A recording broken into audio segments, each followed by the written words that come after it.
کہ جو بھی اس دنیا میں ہم ورک کر رہے ہیں، جو بھی اس دنیا میں ہم کام کر رہے ہیں، وَنَكْتُبُ وہ لکھا جا رہا ہے، دائیں اور بائیں فرشتے بھی کرامن کاتبین، وَآثَارَهُمْ اور جو ان کے ذریعے سے آثار نمایاں ہوتے ہیں ان اعمال کے، اس کو بھی لکھا جا رہا ہے۔ اور یہ تو ظاہری لکھنا ہے، ہر ایک چیز اللہ کے علم ہے اور وہ پہلے سے لکھا ہوا ہے، تو وہ کل شیء احصیناہ فی امام مبین، وہ لوح محفوظ میں وہ چیزیں لکھی ہوئی ہیں۔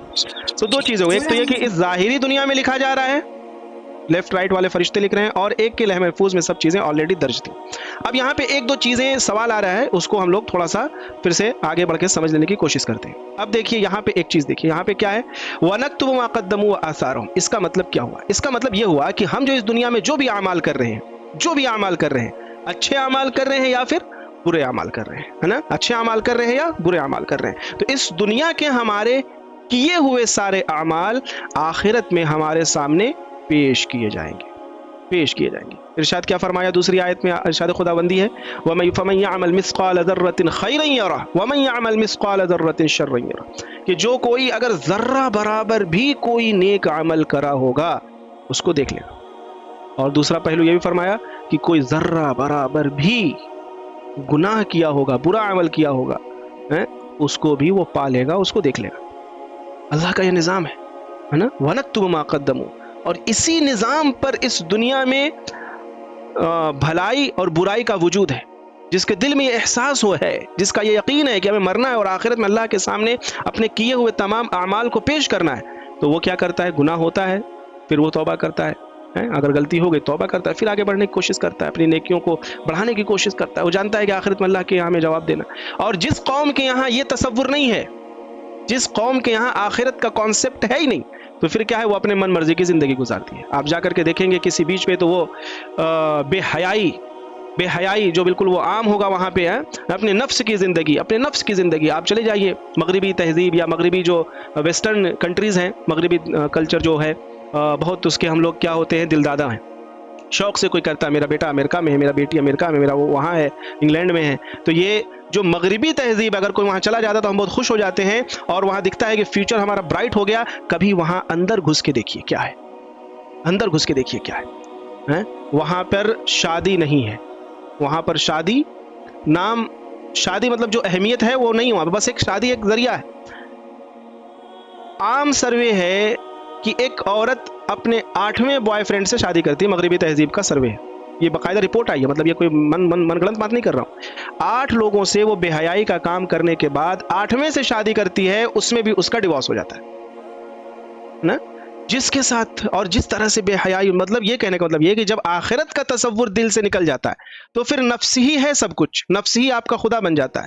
اب اس میں کیا برائی کیا اچھائی، سب کچھ ایک پیمانہ دکھتا ہے، وہ یہ ہے کہ ہمارے نفس کو مزہ ملنا چاہیے۔ کبھی یہ نفس جو ہے کپڑا اتروا کے مزہ لیتا ہے، کبھی یہ نفس جو ہے حرام کھلا کے مزہ لیتا ہے، کبھی یہ نفس کسی کا دل دکھا کے مزہ لیتا ہے، کبھی یہ نفس کسی اور کام میں مزہ لے گا۔ تو اس دنیا میں جب آپ دیکھیں گی جو ویسٹرن دنیا ہے، اور اس کے بہت اس کو چمکتا دمکتا تصور کیا جاتا ہے، اس کو بہت آگے تہذیب تصور کیا جاتا ہے، اس کو سویلائزڈ تصور کیا جاتا ہے، جب آپ وہاں کی معاشرتی اور سماجی زندگی میں گھسیں گی اور دیکھیں گی تو ایسی ایسی گھنونی رپورٹ آئے گی کہ آپ کہیں گے کہ ہم تو الحمدللہ، اللہ کا شکر ہے کہ ہم ایسے ہیں، اور پیچھے ہیں تو صحیح ہے نا، سمجھ میں بات آئی؟ تو بات یہاں سے آئی تھی وَنَكْتُبُ مَا قَدَّمُوا وَآثَارَهُمْ، اللہ تبارک و تعالی جو کچھ ہم اس دنیا میں عمل کر رہے ہیں اس کو آخرت میں ہم کیا کریں گے؟ پالیں گے۔ اچھا عمل ہے نیک انجام ہوگا، برا عمل ہے تو پھر خسارے میں ہم رہیں گے۔ اللہ تبارک و تعالی اپنی رحمت سے ہماری مغفرت فرمائے۔ یہ تو ایک بات ہوئی کہ ہمارا اعمال لکھا جا رہا ہے، آخرت میں وہ ہمارے سامنے پیش کیا جائے گا۔ اب اس کے ساتھ ایک دوسرا پہلو بھی ہے۔ دوسرا پہلو کیا ہے؟ وَآثَارَهُمْ، کیا ہے وَآثَارَهُمْ؟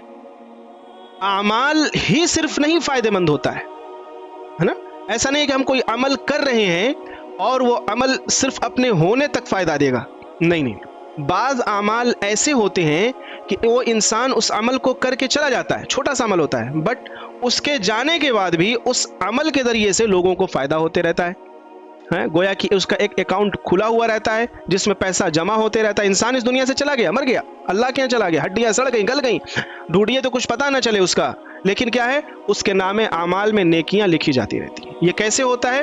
انسان جب کوئی ایسا نیک عمل کرتا ہے جس نیک عمل کے ذریعے سے لوگ فائدہ اٹھاتے رہتے ہیں، مثال کے طور پر اس نے کوئی ایسا علم سیکھا اور پھر دوسروں کو عام کر دیا کہ لوگ اس سے فائدہ اٹھا رہے ہیں. اس نے کوئی اچھی کتاب لکھ دی اور لوگ اس کو پڑھ رہے ہیں اور اس کا فائدہ اٹھا رہے ہیں. جیسے امام بخاری رحمۃ اللہ علیہ، انہوں نے اتنی بڑی کتاب اور تصنیف کیا ہے، وہ حدیث کے معاملے میں ایک بڑا کام کیا. تو جو کوئی بھی جب تک دنیا رہے گی ان کی کتاب سے فائدہ اٹھاتے رہا جائے گا تو وہ تمام کا تمام اعمال کس کے حصے میں جائے گا؟ حضرت بخاری، امام بخاری رحمۃ اللہ علیہ کے حصے میں جائے گا. اسی طرح سے آپ کو پڑھانے کے لیے میں معارف القرآن عام طور سے پڑھ کے اسٹڈی کر کے اور اسی سے تھوڑا بہت نوٹس بنا دیتا ہوں، کیونکہ دوسری کتابیں تھوڑا ہارڈ پڑیں گی آپ لوگوں کے لیے سمجھنے کے لیے، سمجھانے کے لیے، اور معارف القرآن تھوڑا عام فہم ہے تو اس سے میں نوٹس بنا کر کے آپ کے سامنے پیش کر دیتا ہوں. تو میں معارف القرآن سپوز کہ میں پڑھ رہا ہوں مفتی محمد شفیع عثمانی صاحب رحمۃ اللہ علیہ کی، تو ان کے علم سے میں فائدہ اٹھا رہا ہوں اور میں آپ تک اس بات کو پہنچا رہا ہوں، تو اس سب کا ثواب کس کو مل رہا ہوگا؟ ان کو بھی مل رہا ہوگا نا. تو کیا ہے کہنے کا مطلب یہ کہ انہوں نے ایک کام کیا، کتاب لکھ دی، تفسیر لکھ دی، چلے گئے، لیکن اس کے ذریعے سے فائدہ حاصل کیا جا رہا ہے، اس کے ذریعے سے فائدہ ہو رہا ہے. تو پھر کیا ایسے میں انسان کے جانے کے بعد بھی اس کے نیکیوں کا کھاتا کھلا رہتا ہے. وہ آثارہم سی جانب اشارہ ہے. آپ کوئی نیک کام میں کچھ صدقہ کر دیجئے، مسجد میں کوئی پنکھا لگوا دیجئے، کہیں گرمی کا موسم آئے تو کسی شاہراہ پہ پانی پینے کا انتظام کروا دیجئے، کسی جگہ پہ کسی غریب کھانے میں یا کسی کے یہاں کچھ ایسا کام کر دیجئے کہ وہاں پہ لوگ ہمیشہ آپ کے جانے کے بعد فائدہ اٹھاتے رہیں. تو آپ اس دنیا سے چلی گئیں لیکن آپ کے ذریعے سے وہ کیا ہوا کام اور عمل آپ کے جانے کے بعد بھی جاری ہے اور اس سے آپ کو فائدہ ملتا رہے گا. سمجھ گئی بات؟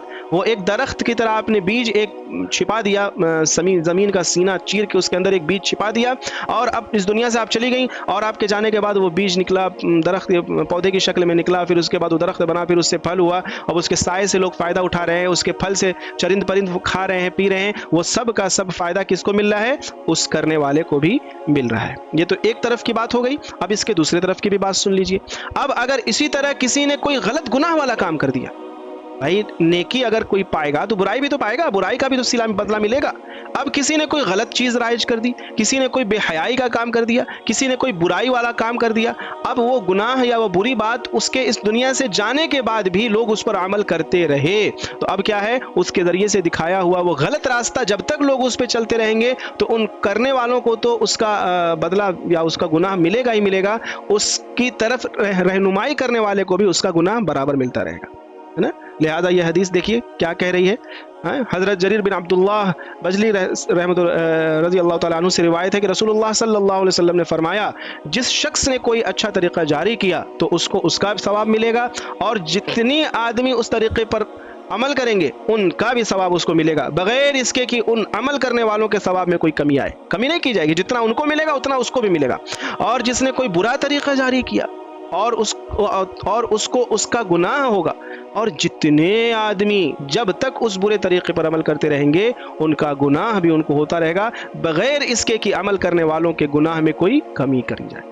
تو دونوں پہلو ہے، دونوں چیزیں یاد رہنی چاہیے کہ جہاں ایک طرف سکے کا یہ پہلو ہے کہ عمل کرنے پہ بالکل ثواب ہی ثواب مل رہا ہے، نیکی اور نیکی اپنے صدقہ جاریہ کرنے پر، اسی طرح سے گناہ اور گناہ کا اگر کوئی ایسا جاری والا گناہ ہو گیا کہ لوگ بعد میں آپ کے جانے کے بعد بھی اس گناہ پہ چلتے رہے، ملوث رہے، تو پھر کیا ہے؟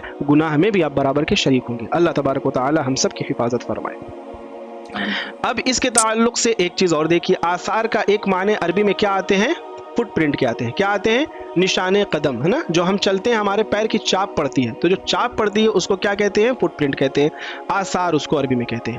تو انسان نیکی کی طرف چل رہا ہے اور اس کے زمین پر چلنے کی وجہ سے جتنے قدم وہ چل رہا ہے نیکی پر یا نیکی کرنے کی غرض سے کام کر رہا ہے، تو اس کام کا بھی عمل اس نیکی کے حصے میں جائے گا، ہے نا. مثال کے طور پر رمضان کا مہینہ ہے اور آپ کو اپنا جو ہے کوئی آپ کسی پڑوسی کی مدد کرنی ہے. اب پڑوسی کی مدد کرنی ہے، اب کوئی ذریعہ نہیں مل رہا ہے کیسے کریں، تو کیا ہوا؟ وہ محرم تھی، مطلب کوئی لیڈیز تھیں، بیوہ تھیں، اور آپ کو ان کے گھر کچھ مال پہنچانا تھا، تو آپ اپنے گھر سے بالکل دن کے وقت اطمینان سے آپ نے اپنے آپ کو پردے میں پیک کیا اور پھر اس گھر عورت کے یہاں گئیں اور پھر اس کو جا کر کے آپ نے اس کی مدد کی اور پھر واپس آ گئی. تو ایک تو آپ نے اس کی مدد کی، وہ جو رقم دی اس کا ثواب آپ کو مل رہا ہے، بٹ اب آپ گھر سے جو یہ پوری کوشش کر رہی ہیں، جتن کی، پھر گئیں اتری، پھر گئیں اس کے گھر چلیں، اور پھر جو آنے جانے میں جتنے قدم آپ چلی، جتنی انرجی آپ کی گئی، وہ سب کا سب کیا ہے؟ اسی نیکی کے اندر شامل ہو جائے گا. ہے نا. تو آثار سے مطلب یہ ہے. ایک تو مین نیکی. اب اس نیکی کو کرنے میں جو بھی انرجی لگ رہی ہے, جو بھی طاقت لگ رہی ہے, جو بھی آپ کی صلاحیت خرچ ہو رہی ہے, وہ سب کا سب کیا ہے, اسی نیکی میں لکھا جائے گا. اسی طرح سے ایک حدیث بھی ہے کہ کچھ لوگ مسجد نبوی میں تھوڑا سا, مسجد نبوی کے آس پاس ہی کیا تھی, پوری آبادی تھی. تو مسجد نبوی کے آس پاس جب پوری آبادی تھی, اکثر آبادی تھی, تو کچھ لوگوں کے گھر دور بھی تھے. ان لوگوں نے آپ صلی اللہ علیہ وسلم سے کہا کہ ہم لوگ چاہتے ہیں کہ تھوڑا اپنا گھر قریب ہم کر لیں. آپ نے فرمایا کہ نہیں, دور ہی رہو, اس لیے کہ تم لوگ جب وہاں سے آتے ہو اور پھر واپس جاتے ہو تو تمہارے ہر ایک ایک قدم کے بدلے اللہ تعالیٰ تمہاری نیکیوں میں اضافہ کرتا ہے. تو آثار کا مطلب کیا ہو گیا, نشان قدم, نیکی ہے نا, نیکی. آثار قدم یعنی نیکی, وہ نیکی جو کسی کام کو کرنے میں صلاحیت خرچ ہوتی ہے, انرجی خرچ ہوتی ہے. آپ کسی راستے پر چل رہے ہیں, آپ کو وہ کام نیکی والا 2 کلومیٹر دور جا کر کے کرنا ہے, تو 2 کلومیٹر جانا اور آنا وہ سب کیا ہے, آپ کی اس نیکیوں میں شمار کیا جائے گا. سمجھ میں بات آئی سب کو؟ جی الحمدللہ. ٹھیک ہے, ٹھیک ہے. اب اس کے بعد جو آیت آ رہی ہے, اس آیت میں چونکہ اب یہاں رکوع پورا ہو, مطلب ایک طرح یہاں سے ایک نئی بات چل رہی ہے. وہ نئی بات کیا چل رہی ہے, یہاں تک تو ایک سلسلہ چل رہا تھا وہ قریش کا اور قریش مکہ کا. پھر جو لوگ انکار کیے ان کے تعلق سے بات آئی. پھر جو لوگ آپ صلی اللہ علیہ وسلم کی بات مانے ان کے اوپر کیا, ان کے تعلق سے بات آئی, لہم مغفرۃ و اجر کریم کے تعلق سے بات آئی. اور پھر ایک بات آئی آخرت کے تعلق سے اور انسان کے نیک اعمال اور برے اعمال کے تعلق سے. اب یہاں پر ان لوگوں کے لیے مثال دی جا رہی ہے جو لوگ آپ صلی اللہ علیہ وسلم کے اوپر ایمان نہیں لاتے تھے اور طرح طرح کی باتیں پیش کرتے تھے. تو اسی طرح کا ایک واقعہ گزشتہ قوم میں پیش آیا تھا, اس کو اللہ تبارک و تعالیٰ نے مثال کے طور پر پیش کیا. اور وہ ایک بستی کی مثال تھی. وہاں پہ اللہ تبارک و تعالیٰ نے کچھ رسولوں کو بھیجا اور ان لوگوں نے کیا کیا, ان رسولوں کو جھٹلایا. تو جھٹلانے کے بعد ان کے ساتھ بہت مطلب غلط طریقے سے پیش آئے. اور جو رسول کا حق ہے, ایک رسول نہیں, 2 رسول نہیں, 3 رسول ان کے پاس بھیجے گئے, پیغمبر بھیجے گئے, لیکن ان لوگوں نے کسی کی بات نہیں مانی. تو اللہ نے آخر میں ان کے اوپر ایک زبردست دردناک عذاب ان کو بھیجا, جس میں وہ سارے کے سارے ہلاک ہو گئے. تو یہ پوری کی پوری جو اسٹوری ہے انشاءاللہ ہم لوگ کل کور کریں گے. آج کا ہمارا وقت پورا ہو گیا. ٹھیک ہے, بات سمجھ میں آئی؟